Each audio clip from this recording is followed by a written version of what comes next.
A few times I've opened it. I have some dried flowers inside. I don't remember when I bought this. I think I bought it in high school. Yeah.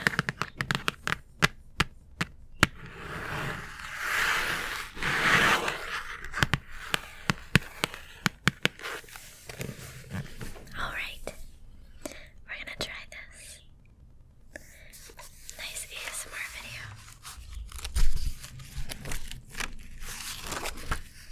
I have flowers in here. Kind of pretty. Okay. I thought I would start with Wuthering Heights by Emily.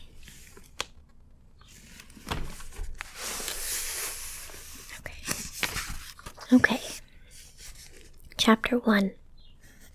1801.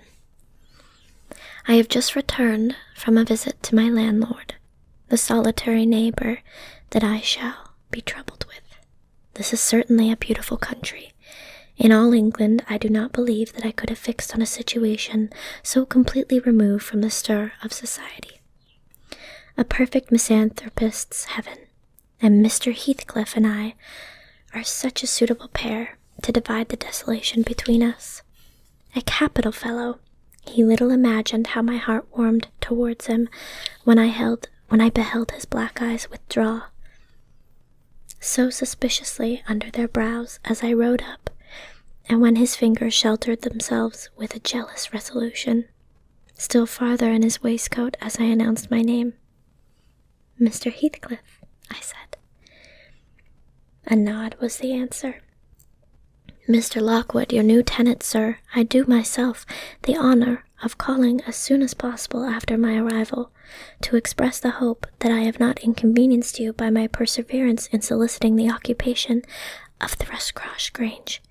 I heard yesterday you had some thoughts. Thrushcross Grange is my own, sir," he interrupted, wincing. "I should not allow anyone to inconvenience me. If I could hinder it, walk in." The walk-in was uttered with closed teeth, and expressed the sentiment, "Go to the deuce." Even the gate over which he leant manifested no sympathizing movement to the words, and I think that circumstance determined me to accept the invitation. I felt interested in a man who seemed more exaggeratedly reserved than myself.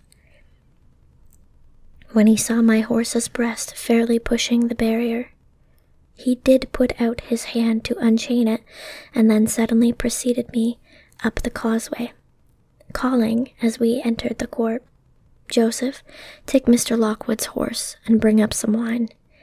Here we have the whole establishment of domestics, I suppose, was the reflection suggested by this compound order.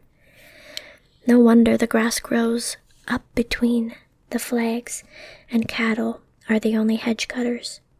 Joseph was an elderly, nay, an old man, very old perhaps, though hale and sinewy. Sign me? I have no idea. The Lord help us. He soliloquized in an undertone of peevish displeasure, while relieving me of my horse, looking, meantime, in my face so sourly that I charitably conjectured he must have need of divine aid to digest his dinner, and his pious ejaculation, sorry, I'm mature, had no reference to my unexpected advent. Wuthering Heights is the name of Mr. Heathcliff's dwelling, wuthering being a significant provincial adjective, descriptive of the atmospheric tumult to which its station is exposed in stormy weather. Pure, bracing the ventilation they must have up there at all times indeed. One may guess the power of the north wind blowing over the edge by the excessive slant of a few stunted firs at the end of the house, and by a range of gaunt thorns all stretching their limbs one way, as if craving alms of the sun. Happily, the architect had foresight to build it strong.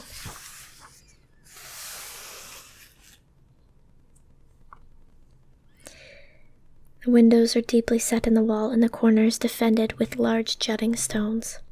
Before passing the threshold, Did I?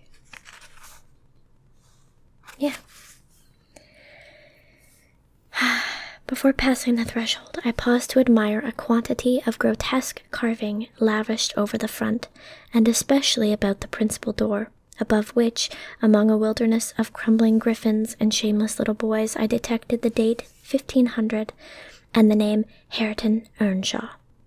I would have made a few comments and requested a short history of the place from the surly owner, but his attitude at the door appeared to demand my speedy entrance or complete departure, and I had no desire to aggravate his impatience previous to inspecting the penetralium. One step brought us into the family sitting room.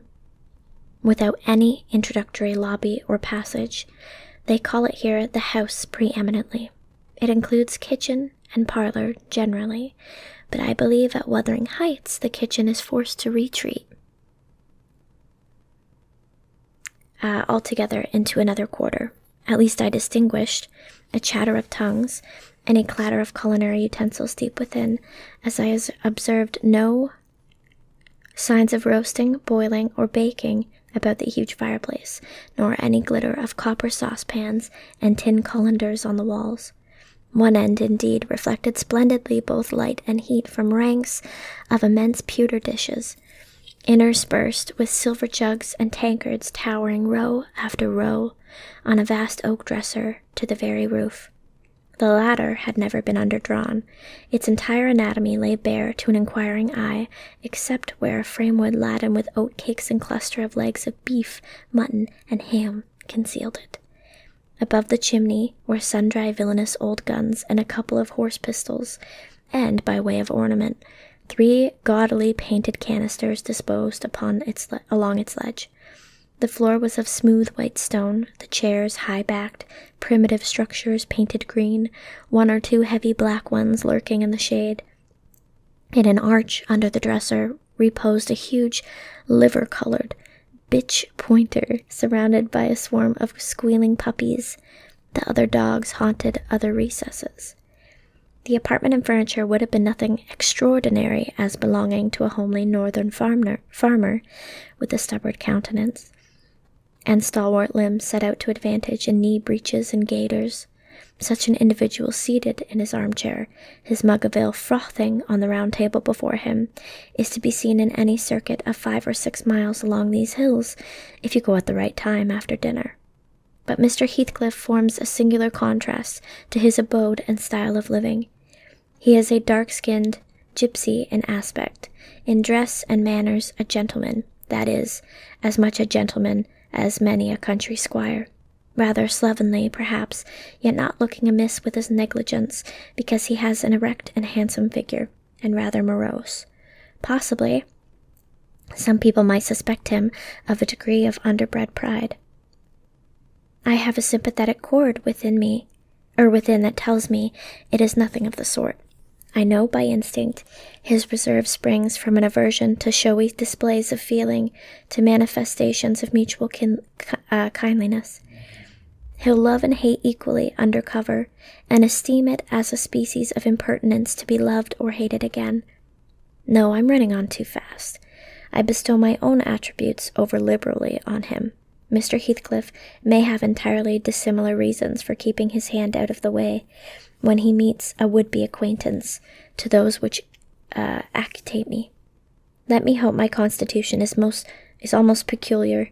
My dear mother used to say I should never have a comfortable home, and only last summer I proved myself perfectly unworthy of one.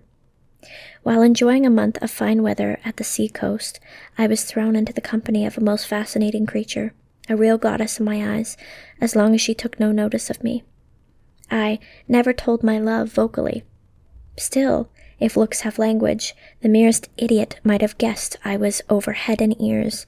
She understood me at last, and looked a return, the sweetest of all imaginable looks. She understood, and what did I do? I confess it was shame. Shrunk icily into myself like a snail, at every glance retired colder and further, till finally the poor innocent was led to doubt her own senses, and, overwhelmed with confusion at her supposed mistake, persuaded her mamma, to decamp. By this curious turn of disposition, I have gained the reputation of deliberate heartlessness, now undeserved, I alone can appreciate. I took a seat at the end of the hearthstone opposite that towards which my landlord advanced, and filled up an interval of silence by attempting to caress the canine mother who had left her nursery, and was sneaking wolfishly to the back of my legs, her lip curled and her white teeth watering for a snatch. My caress provoked a long, guttural gnarl. "You better let the dog alone," growled Mr. Heathcliff in unison, checking fiercer demonstrations with a punch of his foot. "She's not accustomed to be spoiled, not kept for a pet." Then, striding to a side door, he shouted again, "Joseph!" Joseph mumbled indistinctly in the depths of the cellar, but gave no intimation of ascending, so his master dived down to him, leaving me vis-a-vis the ruffianly over all my movements. No, the ruffianly bitch and a pair of grim shaggy sheepdogs who shared with her a jealous guardianship over all my movements. Not anxious to come in contact with her fangs, I sat still, but imagining they would scarcely understand tactic insults, I unfortunately indulged in winking and making faces at the trio, and some turn of my oh my god, I'm so sorry, I can't pronounce all these words. I haven't read out loud in a while. Physiognomy so irritated Madam that she suddenly broke into a fury and leapt on my knees. I flung her back and hastened to interpose a table between us. This proceeding roused the whole hive. Half a dozen four-footed fiends of various sizes and ages issued from hidden dens to the common center. I felt my heels and coat laps peculiar subjects of assault, and parrying off the larger combatants as effectually as I could with the poker, I was constrained to demand aloud assistance from some of the household in re-establishing peace. I kind of like this, actually. It's a nice book. Mr. Heathcliff and his man climbed the cellar steps with vexatious phlegm. I don't think they moved 1 second faster than usual, though the hearth was an absolute tempest of whirring and yelping. Happily, an inhabitant of the kitchen made more dispatch. A lusty dame with tucked-up gown, bare arms, and fire-flushed cheeks rushed into the midst of us flourishing a frying-pan, and used that weapon and her tongue to such purpose that the storm subsided magically, and she only remained, heaving like a sea after a high wind, when her master entered on the scene. "What the devil is the matter?" he asked, eyeing me in a manner that I could ill endure after his inhospitable treatment. "What the devil, indeed?" I muttered. "The herd of possessed swine could have had no worse spirits in them than those animals of yours, sir. You might as well leave a stranger with a brood of tigers." "They won't meddle with persons who touch nothing," he remarked, putting the bottle before me and restoring the displaced table. "Dogs do right to be vigilant. Take a glass of wine? No, thank you. Not bitten, are you?" If I had been, I would have set my signet on the biter. Heathcliff's countenance relaxed into a grin. "Come, come," he said. "You are flurried, Mr. Lockwood. Here, take a little wine. Guests are so exceedingly rare in this house, and I and my dogs, I am willing to own, hardly know how to receive them. Your health, sir." I bowed and returned the pledge, beginning to perceive that it would be foolish to sit sulking for the misbehavior of a pack of curs.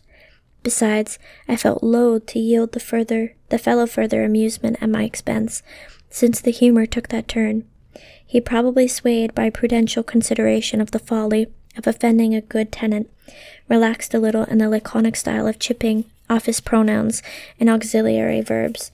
He introduced what he supposed would be a subject of interest to me, a discourse on the advantages and disadvantages of my present place of retirement.